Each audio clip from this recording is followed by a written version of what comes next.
Goeiemôre en weer eens baie welkom hier saam met ons by ons oggendoordenkings tyd saam. Lekker om saam te wees.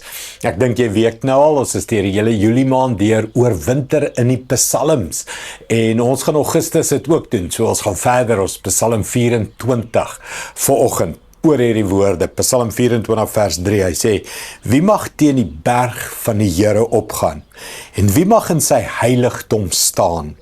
Die mens met skoon hande en 'n rein hart, wat nie na nietigheid hinker en nie sweer by wat vals is nie, sal seën ontvang van die Here en geregtigheid van die God wat hom red.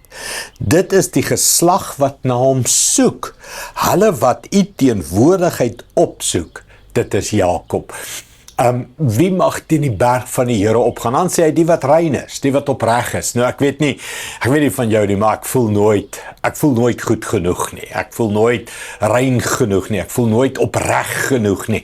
Daar's maar altyd sonde, daar's altyd motiewe, daar's altyd my denke, my kop, my vrese, my hart, my insecurities en ek kan net aanhou, né?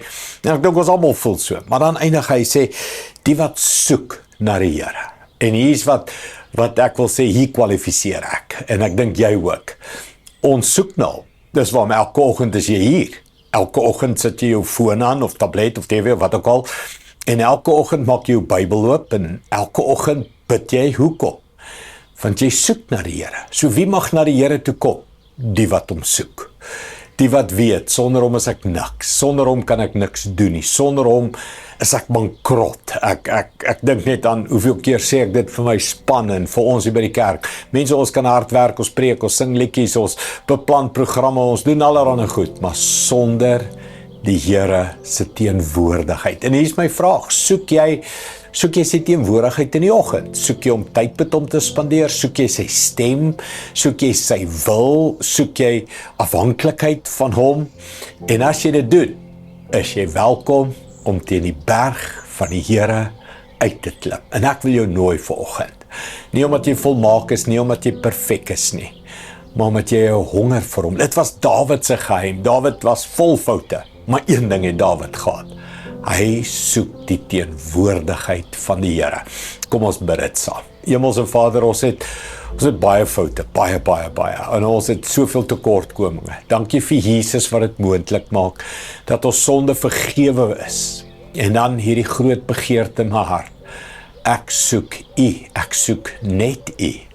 Here, ek soek net die stem, ek soek net die wysheid, ek soek die woorde, ek soek die persoon, ek soek die karakter, ek soek U, Here. Want sonder U is ek niks. Ek honger en ek dors vir U liefde, Here. Ek honger en ek dors vir U genade, Here. Ek honger en ek dors vir U bystand, Here. As U by my is, sien ek kans vir enigiets, maar sonder U, al het ek 1 miljoen rand, is ek niks, is ek bankrot, Here.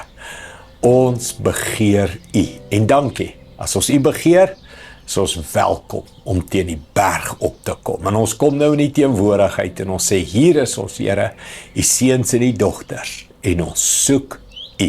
Dankie daarvoor, in Jesus naam. Amen. Dankie, liewe vriende, sien jou weer môre. Trots geborg deur Evergreen Turf.